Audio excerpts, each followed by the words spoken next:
आपने मेरी सोई हुई वाणी को जागृत कर दिया। हर इंद्रियों में आप ही शक्ति प्रदान करते हैं, इसलिए हे प्रभु मैं आपको प्रणाम करता हूँ। भगवान ने कहा बेटा जाओ, तुम्हारी इच्छा थी ना कि पिता की गोद में बैठे, तो जाओ, अब हमारा आशीर्वाद है, तुम 36,000 वर्ष तक राज का सुख भोग प्राप्त करो। ध्रुव जी निराश हो गए कि भगवान ने क्या दे दिया। भगवान ने कहा बेटा चिंता न करो, बाद में तुम हमारे परम धाम को ही प्राप्त करोगे, जाओ। और इधर राजा को पता चला, उत्तानपाद राजा ने आज हाथी घोड़े पालकी सजा करके ध्रुव जी का स्वागत करने के लिए सौतेली मैया सुरुचि भी गई कि आज ध्रुव जी ने भगवान को प्राप्त कर लिया। हर जगह ध्रुव जी की जय जयकार होती। नारद जी हर जगह पहुंच जाते हैं, कहते भाई किसकी जय जयकार हो रही है? कह महाराज उत्तानपाद के राजा पुत्र ध्रुव की हर जगह चर्चा हो रही। बताओ 5 वर्ष की अवस्था में भगवान को प्राप्त कर लिया। नारद जी ने कहा पता है ध्रुव के गुरु जी कौन है? कहा नहीं महाराज। कहा हमारा चेला है ध्रुव।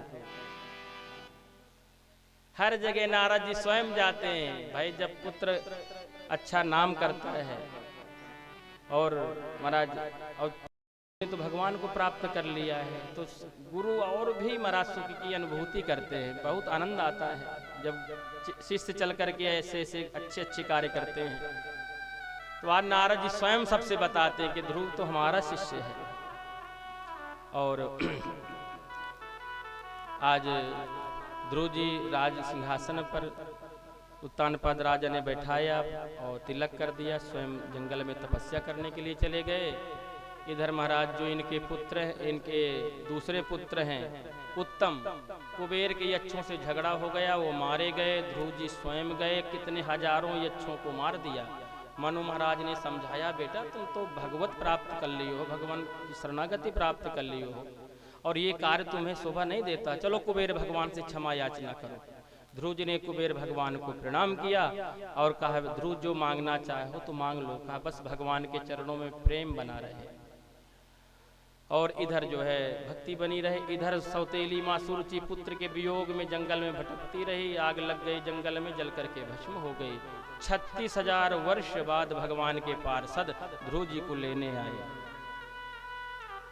और जैसे ध्रुव जी जाने लगे तो मृत्युदेव सामने आ गए। कहा आप कौन है? कहा हम मृत्युदेव ध्रुव जी। हे ध्रुव महाराज, हमारे बिना स्पर्श किए कोई यहाँ से जाता नहीं है, पहले मर जाओ तो फिर जाओ। पार्षदों की तरफ देखा, पार्षदों ने कहा महाराज ध्रुव मृत्युदेव को कहो कि सिर नीचे कर ले। सिर जैसे मृत्युदेव ने नीचे किया, ध्रुव जी ने मृत्युदेव की महाराज सिर में चरण रखा, सशरीर भगवान के पार्षदों ने हाथ पकड़ लिया और ध्रुव जी को विमान पर बैठा लिया। मृत्योन्मूर्धनिम पदम दत्वा आरुरोहाद्भुतम गृहम्। मृत्यु के सिर पर पैर रख करके और विमान पर बैठ गए। मृत्युदेव टकटकी लगा करके देखते रहे और ध्रुव जी थोड़ा दुखी हैं। पार्षदों ने कहा महाराज आप भगवान के परम धाम को जा रहे हैं और आप चिंतित हैं, दुखी हैं, बात क्या है? कहा भगवान जिस माँ के कारण मैंने भगवान को प्राप्त किया, मेरी माँ ने ही मुझे कहा था जाओ ध्रुव तपस्या करने के लिए।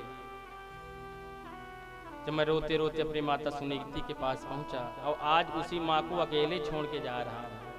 पार्षदों ने कहा महाराज जो माता पिता आप जैसे भक्तों को जन्म देते हैं वो कभी पीछे नहीं रहते हैं। देखिए वो विमान जा रहा है, एक उसमें आपकी माता भी सुनीति बैठी हैं। और ध्रुव महाराज ने जैसे माँ को देखा तो आनंद से भर गए।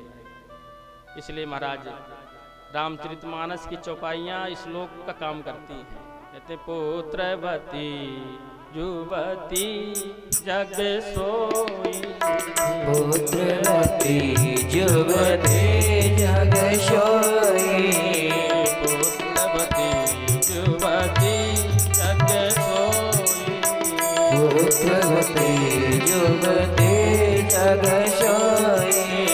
रघुपति भक्ति जासु सुत होई, रघुपति भगति जासु सुत होई। ध्रुव संग लानी जप्यो हरि नाम, ध्रुव संग लानी जप्यो हरि नाम।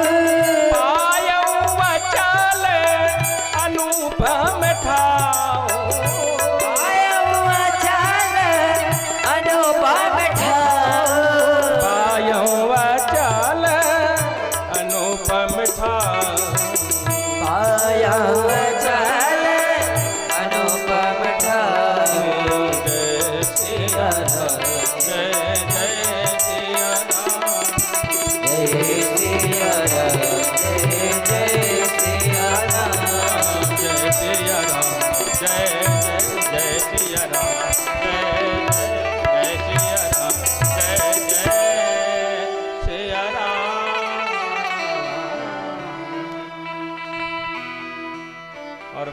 नाम की प्राप्ति ध्रुव जी ने कर ली है।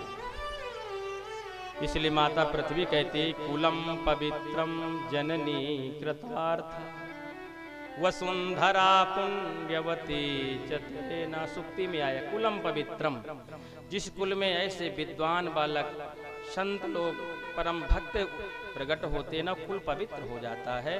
वो जननी, जननी कृतार्था, जननी की कोख धन्य हो जाती है। वसुंधरा पुण्यवती चतेना, माता पृथ्वी धन्य हो जाती है। माँ पृथ्वी कहती हैं बड़े बड़े पहाड़, गंगा जमुना नर्मदा आदि नदियाँ मुझे बोझ नहीं लगती हैं, बड़े बड़े वृक्ष मुझे बोझ नहीं लगते हैं, पर मेरे ऊपर जब कोई झूठ बोलने वाला व्यक्ति चलता है तो मुझे बहुत पीड़ा होती है। पर हाँ, जब भक्त प्रहलाद और ध्रुव जैसे परम संत विरागी त्यागी महात्मा मेरे ऊपर चलते हैं तो मेरे रोम रोम खिल जाते हैं। और भैया ध्रुव जी के वंश में आगे चल करके इनके पुत्र हुए उत्कल, उत्कल के अंग, और अंग के पुत्र हुए बेन। बेन बड़ा नास्तिक भैया, पिता ही जंगल में पुत्र के व्यवहार से दुखी होकर के चले गए। मंत्री महामंत्रियों ने बहुत खोजा, और जब महाराज अंग नहीं मिले, सुखदेव जी कहते हैं परीक्षित जी तब बेन को ही राजा बना दिया गया। अब बेन राजा बनते ही तुरंत महाराज घोषणा कर दिया कि आज से राज्य में मेरे कोई हवन, कोई पूजन, कोई कथा, कोई संकीर्तन नहीं। राजा के रोम रोम में जो है भगवान का वास है, तो मेरी पूजा करो। संतों ने समझाया महाराज ऐसा नहीं करते हैं, ये सब अनर्थ है ऐसा करना। तो महाराज संतों के लिए अब शब्द कहने लगा। संत महात्माओं ने हुंकार शब्द किया तो ये जल करके भस्म हो गया। कहा भाई अब राजा नहीं तो प्रजा का काम कैसे चलेगा। तब इसके शरीर का मंथन किया गया, और मंथन से महाराज सर्वप्रथम निषाद की उत्पत्ति हुई। जो हमारे केवट भैया हैं ना, यहीं पर केवट भैया की जो केवट जाति के लोग हैं, यहाँ पर ही उनका उत्पत्ति प्रारंभ हुआ है। ये केवट जाति में ही हमारे राम जी के परम मित्र हैं निषाद राजा। और आपके गांव में भी निषाद भैया लोग बहुत हैं, इसलिए वो गांव बहुत ही सौभाग्यशाली होता है जिसमें बढ़िया सभी वर्णों के लोग हों। अभी हमारे यहाँ हमने 2017 में कथा किया, बांदा में तिंदवारी के पास एक गांव है पिपर गांव, तो वहाँ भैया एक भी ब्राह्मण परिवार नहीं, वहाँ ठाकुर ही 90% ठाकुर। तो उन लोगों ने एक ब्राह्मण परिवार को वहाँ बसाया, इसलिए वो घर गांव बहुत अच्छा होता है जहाँ चारों वर्ण के लोग रहें। और यही हमारे राम जी के जो सखा है निषाद राज, उनकी उत्पत्ति का व्याख्यान मिलता है। जब भगवान पहुँचे केवट भैया के पास, मर्यादा पुरुषोत्तम की लीला भी चल रही है आप लोग संध्या काल में, तो इसलिए ज़्यादा विस्तार हम लोग नहीं करते हैं, राम कथा भी संक्षिप्त में ही कहेंगे आज। तो भैया भगवान को जब पार किया है केवट भैया ने, तो भगवान ने के पास तो कुछ नहीं था। माता जानकी ने कहा, माँ ने कहा प्रभु कुछ तो दीजिए भैया को। और जैसे मुद्रिका माँ ने दिया, और प्रभु ने कहा लीजिए केवट भैया ये मुद्रिका रखिए। केवट ने कहा प्रभु आप ये क्या कर रहे हैं। अरे जिस मुद्रिका को माता कैकेयी ने नहीं लिया, सब वस्त्र आदि राजसिक वस्त्र सब रखवा लिए, जिस मुद्रिका को महाराज कैकेयी ने नहीं लिया, प्रभु मैं केवट कैसे ले सकता है। हे प्रभु नाई से न नाई लेत, धोबी से न धोबी लेत, दे के मंजूरिया न जाति को बिगाड़ी। आप आए मेरे द्वार तो पार मैं उतार दीन। हे प्रभु जब आऊं तोरे द्वार पार मुही उतार। हे प्रभु बस यही केवट चाहता है। धन्य केवट भैया। ध्यान रखना जो भी निषाद लोग होते ना, उनमें बहुत दयालुता होती मेरे भाई समाज में। अभी हम लोग जब महर्षि आश्रम अरैल में थे, रवि भैया प्रयाग में, तो हम लोग अगर 94 से 98 तक रहे अरैल में, तो अगर पैंट शर्ट पहन के जाएं तो पैसा तो लगता था, नाव में पैसा ले लेते थे। तो अब ये लगता था भैया धोती कुर्ता पहन के चलो। तो जैसे जाएं का बाटे का हो बाबा, अरे आओ जल्दी आओ, उस पार चलना है क्या, बैठ जाते थे, पैसा वैसा नहीं लगता था। हाँ, धोती कुर्ता का बड़ा चमत्कार। तो ऐसे भक्त होते हैं। अभी आपके गांव में भी आते थे तो भैया लगभग 55-60 लगभग, आज से 15 साल पहले की बात है, 2007-8 में आए थे। तो महाराज उस समय भी जो है भैया पार कर कहाँ जाना है, हम बताए संजू भैया ने कि यहाँ जाना है। तो कहा चलो आप लोग जो है वो सब हमारे कुछ व्यवस्थाएं बनी रहती हैं। तो केवट भैया लोग भी बड़े दयालु बड़े कृपालु होते हैं। तो ऐसे भगवान के परम भक्त हैं। तो सर्वप्रथम यहाँ पर निषाद की उत्पत्ति हुई और पुनः मंथन हुआ तो पृथु भगवान का प्रादुर्भाव हुआ। बोली पृथु भगवान की जय। अर्ची मैया प्रकट हुई, भगवती साक्षात लक्ष्मी। और महाराज पृथु भगवान आज राजा बने हैं, पर किसान बड़े दुखी हैं। कि कुछ बोते हैं अगर 1-2 कुंतल अनाज तो महाराज एक ही निकलता है। पृथु भगवान पृथ्वी मैया पर कुपित हो गए और महाराज धनुष बाण मारने के लिए उठा लिए। तो माता पृथ्वी गौ के रूप में आ गई। कहा महाराज इसमें मेरा दोष नहीं है, आपके जो पूर्वज रहे उन्होंने कर्म नहीं किया, प्रजा कर्महीन हो गई, इसलिए आप उन्हें समझाइए कर्म करें। और मेरे में तो रत्न ही रत्न भरे हैं, आप उसका दोहन कर लें। तो पृथु भगवान ने महाराज यहाँ पर मनु महाराज को बछड़ा बनाया और अपने अनुसार रत्नों का दोहन किया है। और महात्माओं ने बृहस्पति जी को और देवताओं ने इंद्र को और दैत्यों ने शुक्राचार्य जी को बछड़ा बना करके अपने अपने अनुसार रत्नों का दोहन किया है। और एक बार पृथु भगवान ने राजसू यज्ञ करना चाहा तो उनका महाराज 100 यज्ञ करने का संकल्प है, पर 99 यज्ञ के अंदर अंदर इतने विघ्न इंद्र ने प्रकट किए महाराज की बहुत पृथु भगवान परेशान हो गए। इंद्र राजसू यज्ञ का घोड़ा चुरा करके ले गए। तब इनके पुत्र गए इंद्र को पराजित करके उस घोड़े को ले आए। इसलिए पृथु भगवान के पुत्र का नाम पड़ा विजिताश्व। सुखदेव जी कहते राजन फिर इंद्र दोबारा आया और इस बार इंद्र ने साधु का भेष बनाया और घोड़े को चुरा करके ले गया। और यहीं से महाराज शुरू हो गया पाखंड। इसके पहले पाखंड नहीं था, इंद्र ने ही शुरू किया है। साधु का भेष बना करके आया और जो है घोड़े को चुरा करके ले, ऐसे पापस्य खंडः पाखंडः। पृथु भगवान ने कहा अब हमें यज्ञ ही नहीं करना है, हम 99 यज्ञ करके बस यहीं पर पूर्णाहुति कर देते हैं। और यही किया, पर भगवान 99 यज्ञ में ही महाराज प्रसन्न हो गए, प्रकट हो गए और कहा महाराज पृथु जो आप चाहते हो मांग सकते हैं। कहा प्रभु मैं यही चाहता हूँ कि 2 कानों से आपकी कथा सुन के मुझे तृप्ति नहीं होती है, इसलिए 10,000 कानों की मैं शक्ति चाहता हूँ। अब विचार करिए, हम 2 कानों से थक जाते हैं कथा सुन के। कहते महाराज 10,000 मैं कान चाहता हूँ। रामचरित जे सुनत अघाही, रस विशेष जाना तिन नाही। और महाराज इन्हीं के आगे चल करके प्राचीन वरही हुए जो पशुओं की बलि दिया करते थे, देवर्षि नारद जी आकर के और उन्हें भी बहुत सुंदर उपदेश दिया है। यहाँ पर जीव रूपी पुरंजन और अभिज्ञात रूपी परमात्मा की कथा सुनाई है और उनको भी बोध कराया है। और इन्हीं के पुत्र हैं प्रचेतागण, जिनको नारद जी ने बहुत ही सुंदर श्लोक दे करके समझाया।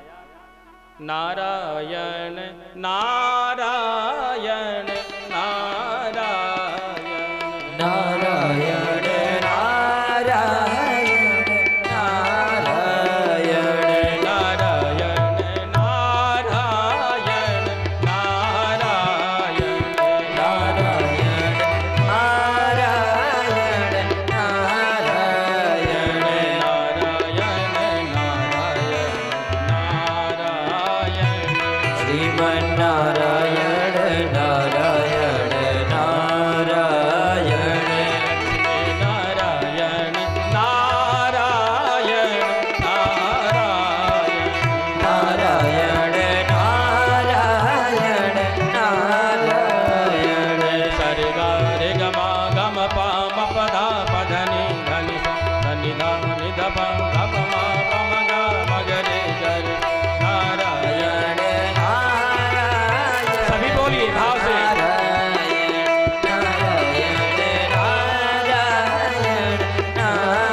नारायण नारायण नारायण यज्ञ नारायण नारायण नारायण नारायण नारायण नारायण नारायण नारायण नारायण नारायण नारायण नारायण नारायण नारायण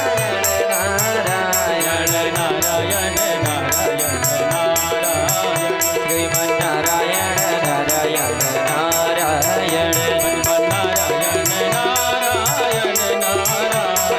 नारायण नारायण नारायण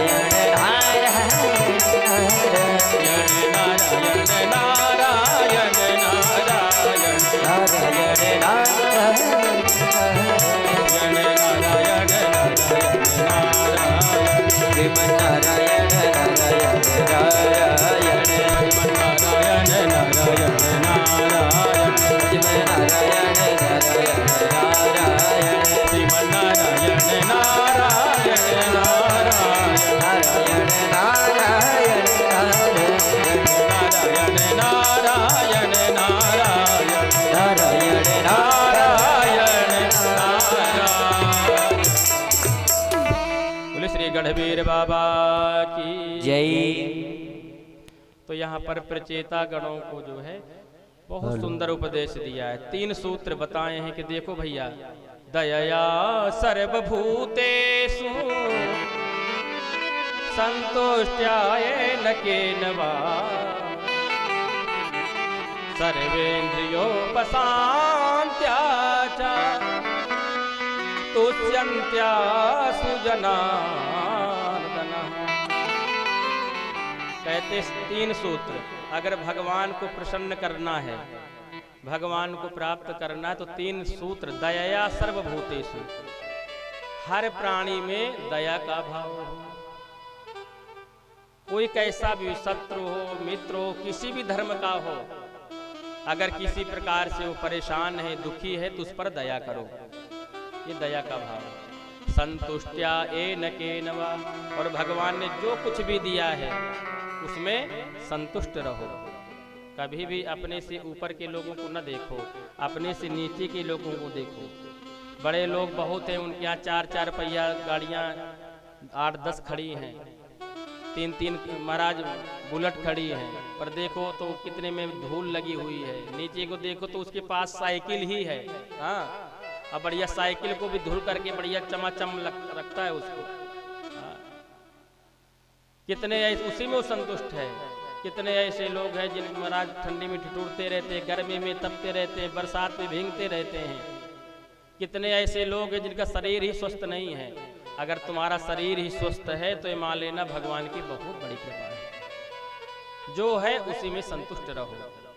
संतुष्ट्या एन केनवा सर्वेन्द्रियोपशान्त्या च परतुष्यन्त्या सुजनार्दना, और अपने इंद्रियों का संयम होना चाहिए।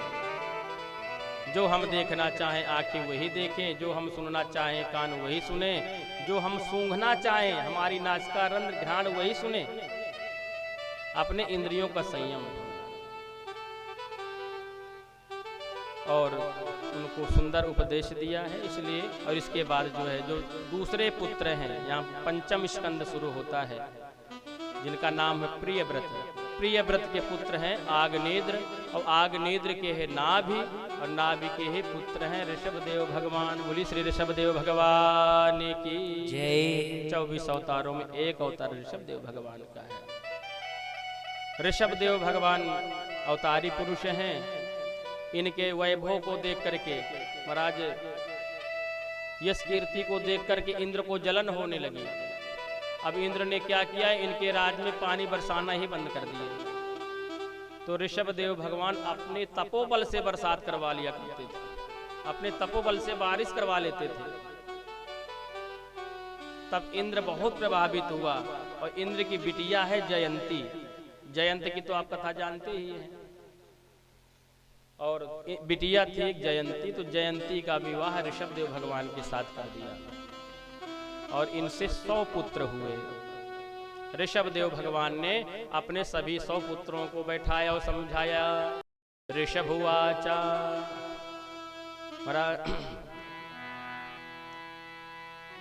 और नायम देहो दे भाजाम लो कि बेटा कष्टान का मानल हते बिडबुजाम तपो दिव्यम पुत्र का एन सत्वम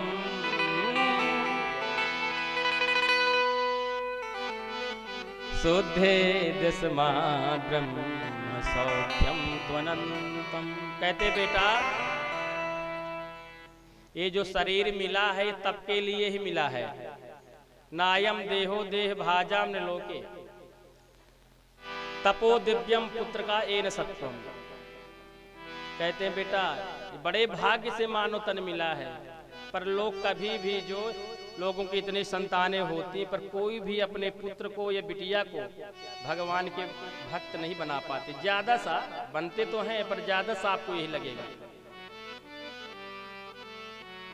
ध्रुव जी तो इकलौते थे अपने माँ के, पर मोह और ममता बंधन से निवृत्ति करके वो भगवान के चरणों में लगा दिया। तो कहते हैं देखो बेटा ऋषभ देव भगवान सभी 100 पुत्रों को बैठाए हैं। तो कहते हैं बेटा ये भगवान भगवत प्राप्ति के लिए है जीवन। पर ये अंधकूप जैसी स्थिति है, जैसे अंधों के लाइन जा रही थी तो कुआं पड़ा, 14-15 महात्मा अंधे थे जा रहे थे, तो एक आगे वाला महात्मा कुआं में झपाक दे गिरा। तो पीछे वाले ने कहा भाई ये कहे की आवाज हुई। अब उसने सोचा कि मैं बता दूंगा तो ये तो बच जाएंगे और मैं तो पड़ा रहूंगा। तो उसने कहा कोई बात नहीं, चले आओ जल्दी जल्दी। हाँ, तो वो भी दूसरा भी गया। फिर उस पीछे वाले ने पूछा क्या कैसी आवाज आई। उसने भी सोचा कहा चले आओ कोई खतरा नहीं है। और इस तरह करके जितने अंधे थे सब कुआं में ही प्रविष्ट हो गए।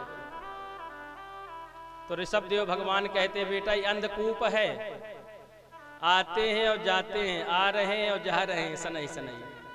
कोई भी अपने पुत्र को अपने बिटिया को भगवान के चरणों में नहीं पहुंचा रहे। बिटिया रामचरितमानस पढ़ो, भैया नाती तुम पढ़ो, बस वही महाराज सब्जी रोटी दाल इसी चक्कर में सब लोग लगे हैं। कुटुंब भरने न आज सभी पुत्रों को समझाया है तो सब महाराज उसी समय 90 पुत्र विरक्त महात्मा हो गए और 9 पुत्र परम 9 योगेश्वर हुए, जो आप सप्तम दिवस में कथा सुनेंगे।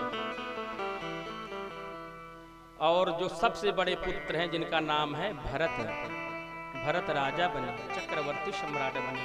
और ऋषभ देव भगवान सब कुछ त्याग करके जंगल में चले गए। नग्न अवस्था में पड़े रहते, मल मूत्र विष्ट आदि करते, पर वो भी चंदन जैसी सुगंध सब फैल गई जंगल में। महाराज हर प्रकार की सिद्धि ऋषभ देव भगवान के पास आ गई राजन, और कहा हे प्रभु हमें स्वीकार कर लीजिए।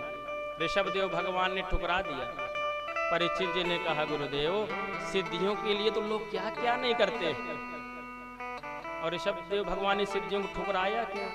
क्योंकि ऋषभ देव भगवान जानते हैं अगर सिद्धि आएगी तो प्रसिद्धि बढ़ेगी, लोगों की भीड़ लगी रहेगी। महाराज मेरे पुत्र नहीं है, मेरे ये नहीं है, तमाम समस्या धन की समस्या है। इसलिए ये भी भगवत मार्ग में बाधक है। इसलिए सिद्धियों को ठुकरा दिया कि हमें नहीं चाहिए, जाओ भागो यहाँ से। और महाराज इन्हीं के नियम को, इन्हीं की दिनचर्या को अरहर नाम के एक महात्मा ने महाराज प्रारंभ किया। और वही हमारे सनातन से एक धर्म अलग हो गए, जैन धर्म। नहीं ये लोग भी सनातनी जैन धर्म महात्मा लोग बड़े अच्छे दिव्य महाकोटि के महात्मा हैं, होते हैं, आप लोग देखते हैं। तो यहीं से एक धर्म अलग हो गया, जैन धर्म। और अब भरत जी चक्रवर्ती सम्राट बने। इन्होंने अपने बड़े पुत्र सुमति को भी, वो भी भाई पिताजी ने समझाया था तो वो सब याद था, तो इन्होंने अपने पुत्र को जो है राज सिंहासन पर बैठाया। और ये भी जंगल में जाकर के पुलह आश्रम में गंडकी नदी के तट पर नेपाल पर वहाँ महाराज तपस्या करने लगे। आप सभी लोग जानते हैं, 3-4 बार कथा सुनाए। मृग पर आसक्त हो गए तो इन्हें मृग योनि मिली, और मृग योनि से छुटकारा मिला तब इन्हें तीसरा आंगिरस गोत्री ब्राह्मण परिवार में जन्म मिला। पिताजी ने मंत्र की दीक्षा दी तो ये 9 भाई थे, मंत्र सुनाया ही नहीं। तो पिताजी ने कहा, अरे राम राम, ये तो बड़ा जड़ बुद्धि का है, इसलिए इनका नाम ही पड़ गया जड़ भरत। बोली श्री जड़ भरत जी महाराज की जय। और जब माता पिता का स्वर्गवास हो गया तो हे राजन, जो इनकी भाभियां हैं वो सौतेलापन व्यवहार करती हैं, अपने पतियों को तो बड़ा बढ़िया गरम गरम भोजन सब खिलाती हैं, पर इनको रात का बासी भोजन, जूठा भोजन जो पशुओं को डाल दिया जाता है वही इनके सामने सुबह परोस देती हैं। पर जड़ भरत जो हो, ये तो मेरे प्रभु का महाप्रसाद है, और भगवान का प्रसाद मान करके ग्रहण कर लेते हैं राजन। कभी बोल ही नहीं रहे, मौन है।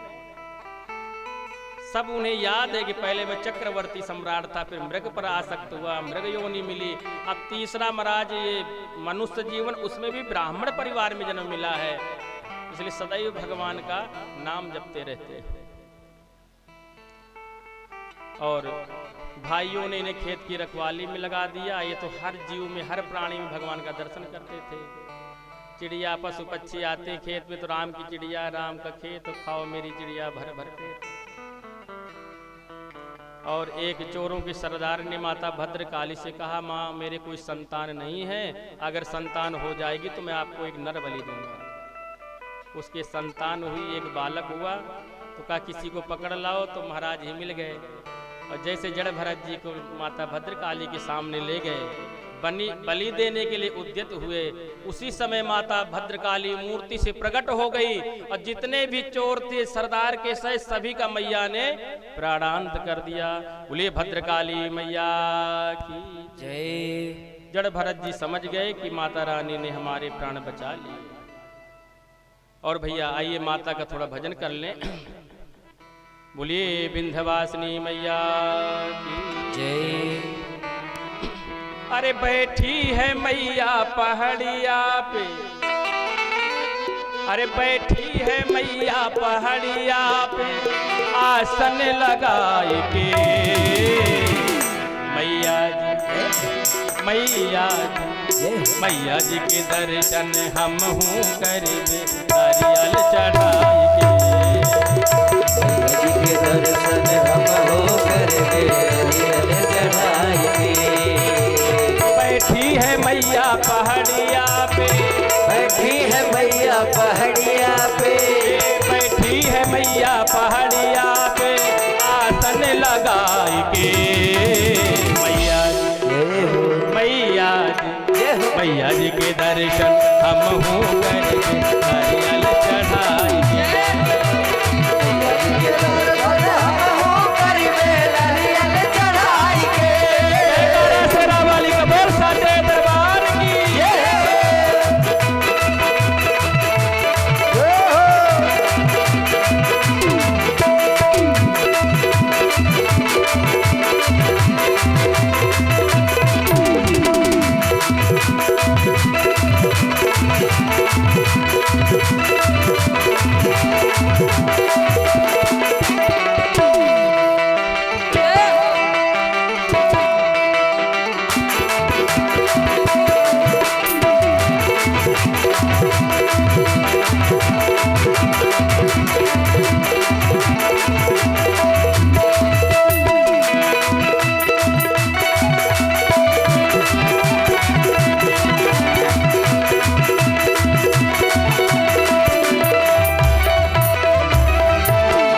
कोई पैदल तो जाता है, कोई साइकिल से जाता है, तो जाता है कोई साथ से जाता है, कोई घोड़े पे जाता है, कोई हाथी पे जाता है, कोई घोड़े पे जाता है कोई हाथी पे जाता है।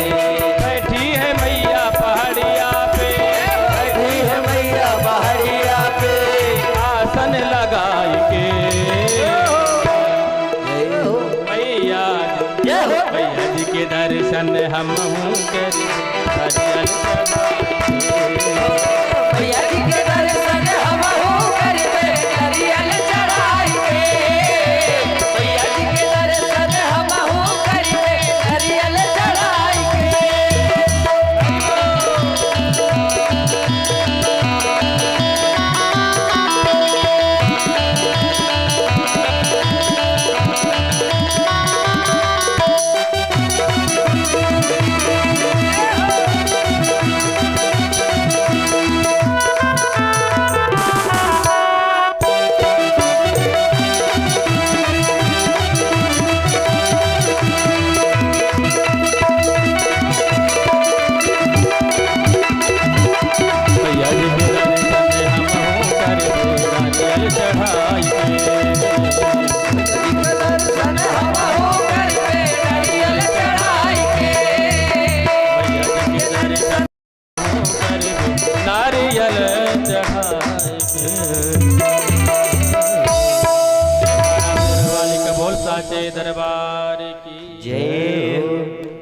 अब प्रसंग बड़ा कठिन आने वाला है, तो हम इसीलिए हमने सोचा थोड़ा सा गीत भी इनके सामने प्रस्तुत करो, थोड़ा झमक वाला, तो थोड़ा सा आलस दूर हो जाए। क्योंकि महाराज अब जड़ भरत राजा रहुगण का और जड़ भरत जी का प्रसंग है, कठिन है, क्लिष्ट है, सबके आता नहीं समझ में, तो इसलिए हमने कहा भैया थोड़ा सा सब लोग बड़ी अब सावधान हो जाए।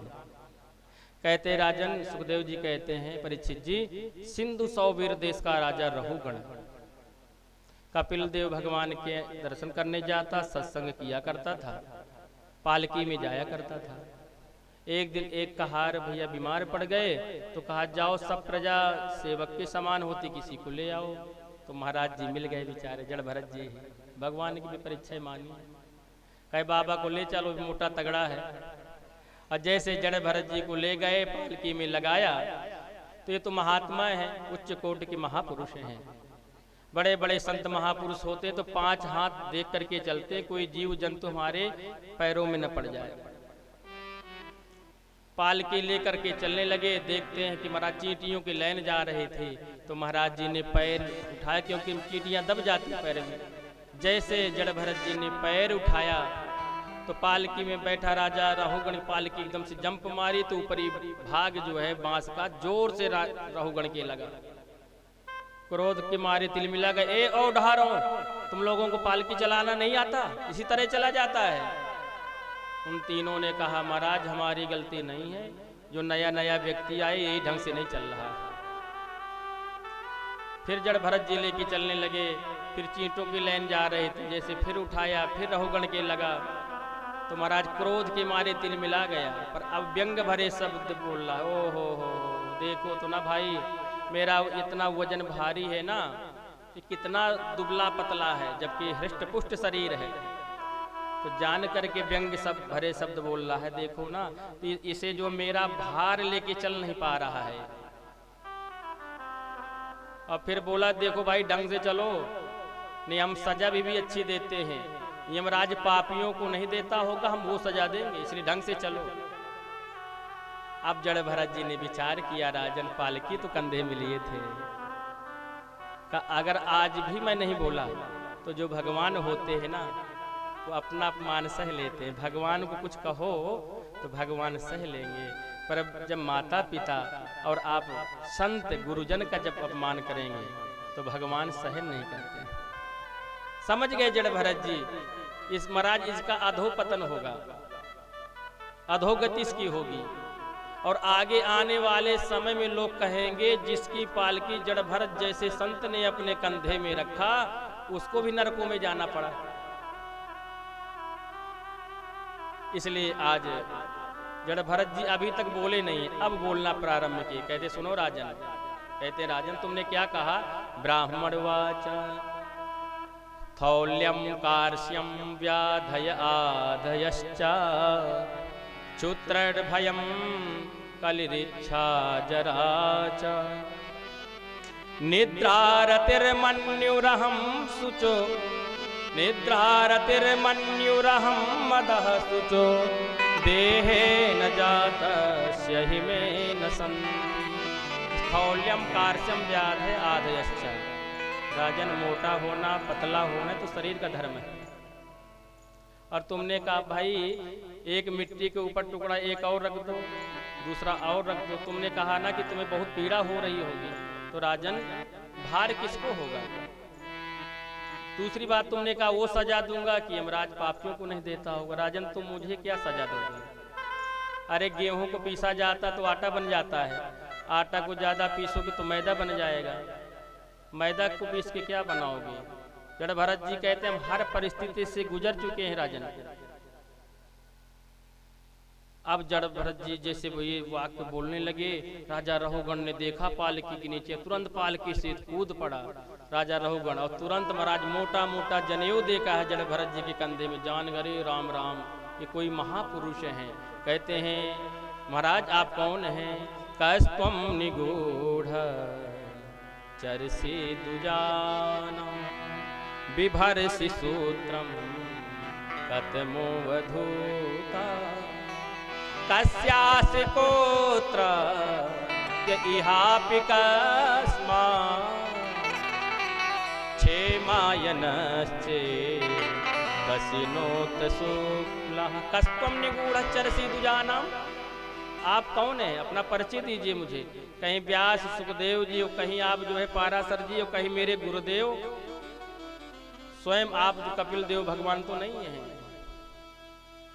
महाराज कहते नहीं राजन, जो तुम हो वही मैं हूँ, जो मैं हूँ वो तुम हो।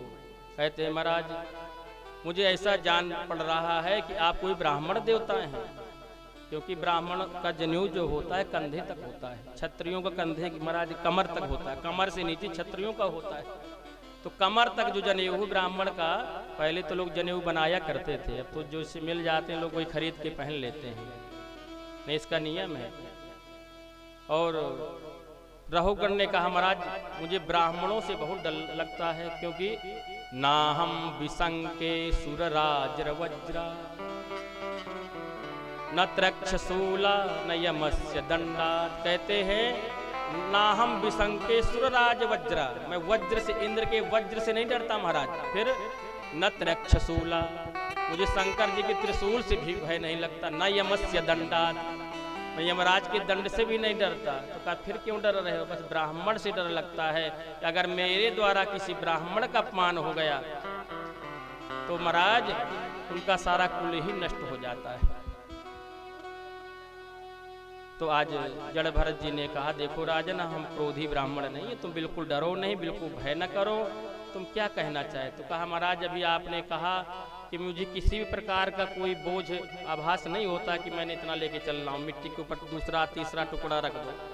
तो आपने बात कही ठीक है, पर मेरा भी मत है, मान लिया हमने चूल्हा जलाया, उसमें तवेली रख दिया, उसमें पानी भर दिया, उसमें चावल डाल दिया, अब जब आग जलेगी तो महाराज तवेली गर्म होगी, तवेली गर्म होगी तो पानी गर्म होगा, जब पानी गर्म होगा तो महाराज चावल से वो भात बन जाएगा। तो इसी तरह आपने मेरे शरीर को उठाया तो आपके शरीर को कष्ट हुआ, फिर आपके इंद्रियों को कष्ट हुआ, तो महाराज फिर आपकी बुद्धि को भी कष्ट होगा, फिर जो आपके अंदर वो आत्मा है क्या उसको कष्ट नहीं होगा। परीक्षित महाराज जड़ भरत जी ने कहा राजन तुम रहे मूर्ख के मूर्ख, अरे जिन चीजों से तुम घटा रहे हो समझा रहे हो, पर चूल्हे को देखा जा सकता है, तवेली को देखा भी जा सकता है, छुआ भी जा सकता है, चावल का उदाहरण दे रहे हो, छुआ जा सकता है, देखा जा सकता है, पर जिस आत्मा से तुम घटा रहे हो राजन, तुम उस आत्मा को देखे हो क्या, कैसी वो आत्मा, लाल पीली नीली हरी काली, कैसी आत्मा। नैनम छिंदन्ति शस्त्राणि नैनम दहति पावकः न चैनम किलेदयन्त्यापो न शोषयति मारुतः। हे राजन आत्मा को किसी भी प्रकार से, न अस्त्र से, न शस्त्र से, न अग्नि से, किसी भी प्रकार से नुकसान नहीं पहुंचाया जा सकता है। वासांसि जीर्णानि यथा विहाय नवानि गृह्णाति नरोपराणि। आत्मा तो वैसे ही राजन जैसे हम फटा पुराना वस्त्र त्याग करके नया वस्त्र धारण कर लेते हैं, ऐसी आत्मा है। वासांस जीर्णानि यथा विहाय, वैसे वस्त्रों को त्याग देते, वैसे आत्मा एक शरीर को त्याग करके और दूसरे शरीर में प्रवेश कर लेती है। राजा रहुगर चरणों पर गिर पड़े। जड़ भरत जी ने कहा सुनो राजन, तुमने चक्रवर्ती सम्राट भरत का नाम सुना कि नहीं सुना है। कहे महाराज उनका तो नाम हमने बहुत सुना है। कहे राजन वही चक्रवर्ती सम्राट हैं हम भरत, और तुम्हें अपना परिचय है कुछ की नहीं। कहा नहीं महाराज, का तुम वही मृग हो जिस पर हम आसक्त हो गए थे, फिर मृग योनि हमें मिली, और आज तुम रहुगण के रूप में हो और हम जड़ भरत के रूप में हैं। तब तो महाराज रहुगण पानी पानी होगा। रे राम राम राम महाराज। कहा राजन सुनो, तुम्हारे जैसे कितने ही जो है रहुगण इस पृथ्वी पर विचरण कर रहे हैं। कपिल भगवान के दर्शन करने जाते हो, कथा भी सुनते हो, सत्संग करते हो, पर तुम इधर से सुनते हो इधर से निकाल देते हो। अगर अच्छी तरह अपना कल्याण चाहते हो, उद्धार चाहते हो, तो संत महात्माओं के पास, गुरुजनों के पास ही उपाय है। ये संसार बहुत बड़ा जंगल है, और इस जंगल में जो रास्ते हैं भगवत मार्ग का वो संतों गुरुजनों को पता है, इसलिए जाकर के उनके चरणों का आश्रय ले लो तो वो बता देंगे संसार रूपी जंगल से कैसे निकल के बाहर जाना है, और नहीं ऐसे भटकते रहोगे। आज राजा रहुगण का भी उद्धार हुआ है। और यहाँ पर भूगोल खगोल का वर्णन है। सुखदेव जी कहते परीक्षित जी, जहाँ हम रहते ये मृत्यु लोक है, वैसे जो सारा विश्व है भगवान का शरीर है, पर जहाँ हम आप रहते हैं जो मृत्यु लोक है भगवान का कमर है। कमर के नीचे 7 लोक हैं, अतल, वितल, सुतल, तलातल, रसातल, महातल और पाताल। और ऊपर के 7 भू, भुआ, स्वः, महाजना, तपः, सत्य। और हे राजन, नीचे से लेकर के ऊपर तक की जो दूरी है 50 करोड़ योजन की है। और स्पष्ट करें तो 3 किलोमीटर का एक कोस, अब 12 किलोमीटर का एक योजन होता है। अब आप किलोमीटर में देख सकते हैं, तो कहते इतनी दूरी है यहाँ से वहाँ की। और जहाँ हम आप रहते दक्षिण दिशा में 99,000 योजन नीचे संयमनीपुरी है, जहाँ 28 प्रकार के नरक हैं। बाबा जी ने रामचरितमानस में कह दिया, कर्म प्रधान विश्व रच राखा, जो जस करहि सो तस फल चाखा। सिया राम जय जय राम, सिया राम जय जय राम।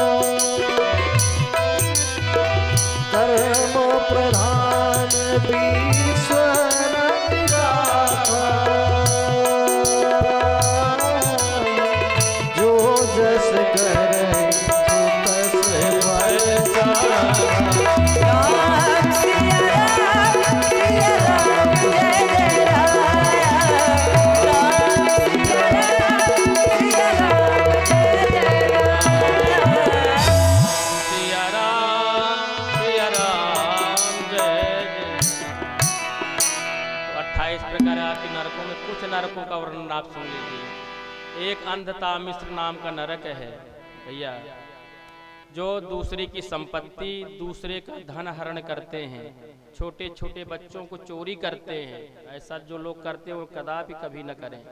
उन्हें अंधता मिश्र के नाम के नरक में जाना पड़ता है, जहाँ की भूमि महाराज तांबे के समान लाल है, अंधेरा है।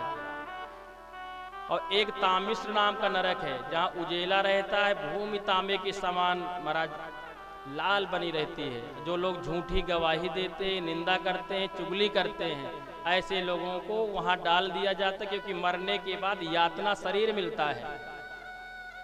एक कुंभी पाक नरक है, जो जीवों को मार काट करके खाते हैं महाराज, उन्हें कुंभी पाक नरक में डाल दिया जाता। बहुत बड़ी कड़ा है और यातना शरीर मिलता है, जीव खूब चिल्लाता है, तड़पता है। और आप ही मान लें, सही बात है, अभी आप लोग देखते रहे तो अच्छा, मोबाइल के माध्यम से लोग देख लेते हैं। हमारे बांदा की एक घटना है, अभी मैं श्रावण में यहीं पर बवेरू के पास गांव पड़ता है मुरवल, अभी इसी वर्ष की घटना है भैया। तो क्या था कि उन्होंने कहा आचार्य जी आपको अभिषेक कराना है। हमने कहा कि ठीक है, तो कहे हम ज़्यादा साहब भाई पंडित जी लोगों को भेज देते हैं। कहा नहीं, आपको ही आना है, वो भी इंटर कॉलेज के अध्यापक है सत्यनारायण मिश्रा जी, अब रिटायर हो गए हैं। कहा हम गाड़ी भेज देंगे, आप आना। हम गए, अभिषेक कराए, तो उन्होंने घटना बताई। कहा महाराज जी उसका अंतिम समय था, व्यक्ति मरने वाला था, तो उसके लड़कों ने कहा कि गुरुजी चलिए तो गौदान करा दीजिए। तो कहा गौदान हम कराने जब गए तो उसने कहा अरे राम राम, ये क्या कर रहा है, ब्राह्मणों को फालतू में धन दे रहा है, गौदान कर रहा है, अभी अन्नदान कराएगा, सब बंद करे, कुछ नहीं करना है। अब लड़कों ने कहा कर दीजिए। हमने कहा कर तो दिया, पैसा वहीं दे दिया। कहा ये पैसा ले लो, अपने सबको बांट देना। और कहा पंडित जी आपसे बता रहे हैं आचार्य जी, वो भूत बना, प्रेत बना, घर भर को परेशान करता रहा। घर भर को पूरा घर उसका परेशान हो गए। बांदा की घटना है, वो मुरौल में रहते हैं, हम सत्य बात बता रहे हैं। पूरा घर उससे परेशान हो गया। फिर बहुत अनुनय विनय प्रार्थना किया तो फिर उसका क्रियाकर्म करवाया गया। वो बार बार कहता था मेरा करवाओ, मैं बहुत तड़प रहा हूँ, बहुत परेशान हूँ। तब उसको परम शांति मिली, तब उसका उद्धार हुआ है। इसलिए आजकल हम ज्यादा सा देखते हैं ब्राह्मणों के ऊपर लोग उंगली उठा देते हैं। ये ब्राह्मणों ने जो बना दिया है नियम, सब अपने लिए बनाया है। मैंने बताया था यज्ञ अनुष्ठान है, बाद में ब्राह्मण आता है। हम लोग यज्ञ अनुष्ठान करते हैं, पंडाल ही बनवाते। चतुर्थ वर्ण के लोग हमारे श्रमिक भाई आते हैं, पंडाल बनाते, यज्ञ बनाते हैं, उन्हें दक्षिणा दी जाती, पैसा दिया जाता है। फिर दूसरे में वैश्य आते हैं, हम लोग पूजा की सामग्री बनाते हैं तो हमारे वैश्य भाइयों का कल्याण होता है। तीसरे नंबर में हमारे क्षत्रिय हैं, बेचारे खूब कहते महाराज खूब यज्ञ अनुष्ठान करो, तो उन्हें भी पुण्य अर्जित होता है।